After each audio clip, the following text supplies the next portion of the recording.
Patience from website members only getting one evening news the last 3 days. We're back in sixth gear.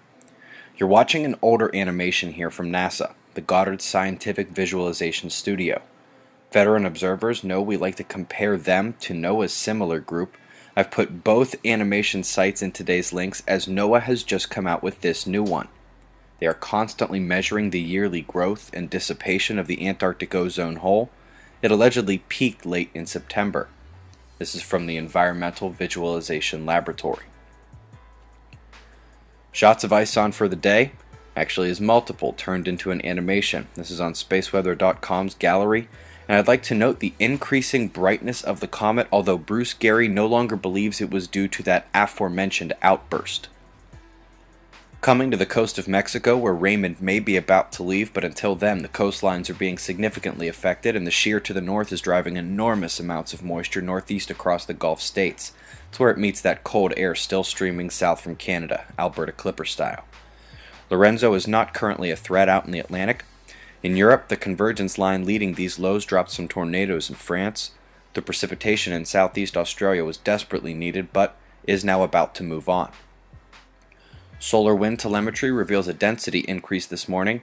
We are still awaiting that coronal hole stream, so be on watch for a speed ramp after the density falls.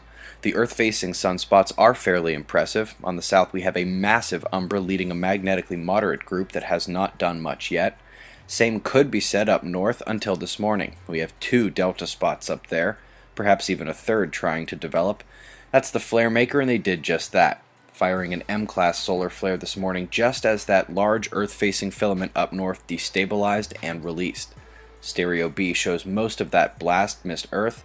Various surface ejecta events over the last 24 hours, though, have caused NOAA to suggest a minor interplanetary shock in 2 days. I do expect the coronal hole stream to be blowing then, making impact barely noticeable. Outward magnetic force of our star, somewhat mitigated by blocking coronal and umbral fields. The northern opening will face Earth today. Power could be affected by that Filament eruption, but as of now, the trend is increasing force. Had a volcanic eruption at the Kamchatka Peninsula, and we're still taking unusual location rumbles, especially in the Atlantic. Space weather could be ramping soon, and more planetary conjunctions are a few days away. Shots of our star, JPL, and preset maps to close. Eyes open. No fear, it's 6:45 a.m. Eastern Time, and that's the news. Be safe, everyone.